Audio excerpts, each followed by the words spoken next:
I think we may as well start true Cape Town fashion, only 10 minutes late, which isn't too bad. We all live this idea and this dream that we can make these massive leaps. We can go from rubbish to excellent in a day.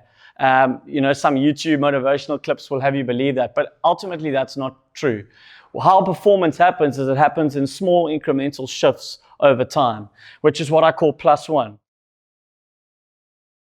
56% of the coaches don't feel they have the leadership ability in their playing group to succeed. 56% said they don't feel that they've got the leadership capacity in their team in order for them to succeed. Only 35% of them said they develop their leaders through weekly reflection. When the pressure's on and we've got deadlines to meet, are we able to acknowledge what's going on? Are we able to accept that rather than fight it or deny it, and then put in and then help influence the requisite action? I believe that's the real skill that we're seeing in leadership. Leadership is about working from a challenge backwards. Our organization is got a low performance. Okay, leadership needs to solve that. Our rugby team currently is battling under pressure. Our leadership needs to solve that challenge or help us overcome that challenge. The sort of thinking that we all have to be mates in order for us to perform is a little bit flawed. I think what we need to do is we need to have the ability to get the best out of each other, and we need to want the best for each other. I don't think we all have to be mates and bright together. Obviously, what you need to be mindful of that, and especially for someone in my space who does a lot of this work, is some people aren't necessarily ready to go there.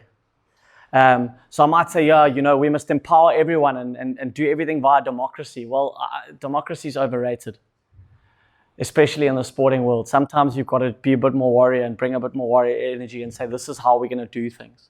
I often say that the line, I say, you can stretch people, but don't strangle them. I can't ask a guy on debut to suddenly make lots of decisions and be a leader. All those wonderful things that they say in the leadership books, like, oh, everyone's a leader, you can do it. Well, sometimes you can't. Sometimes you need to just help people a little bit more. So you've got to be mindful of that lever gear as well. What was interesting is a few weeks back, I remember having a conversation with the team, and I asked them a question, and I said, what is it that you're not saying to each other that's getting in the way of performance? What is it that you're not saying to each other that's getting in the way of performance? And I remember the conversation quite clearly because I actually did bugger all, other than intervene once when a couple of the guys started to talk about the game plan. So I just stopped and I said, if you do what you train, can you win?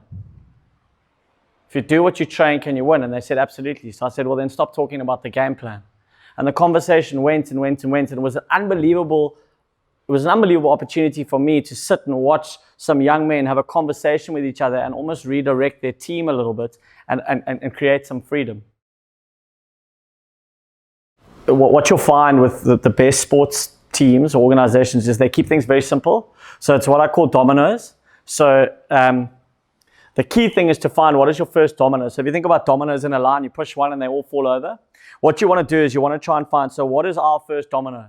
And if we push that, the rest will work. So they found be first. That was like a behavioral domino for them. They just focused on that, and the rest kind of takes care of itself. What I see, not a lot, but what you see in some environments is there's a million dominoes. The guy that I mentioned at the start, Brendan McCartney, he's talked a lot about walking coaching. And he said, coaching over a slab of cans. I was like, what's that? He said, no, I went to the guy's house with a slab of cans, which is a case of beer. And I sat with him and I got the guy right in 6 hours. I was like, okay, cool. Probably not in the textbook, but it worked, But I think what he meant by walking coaching is exactly what you're saying, Dylan. Like when you're sitting in a room and it's too tense for people, it's sometimes not safe for people.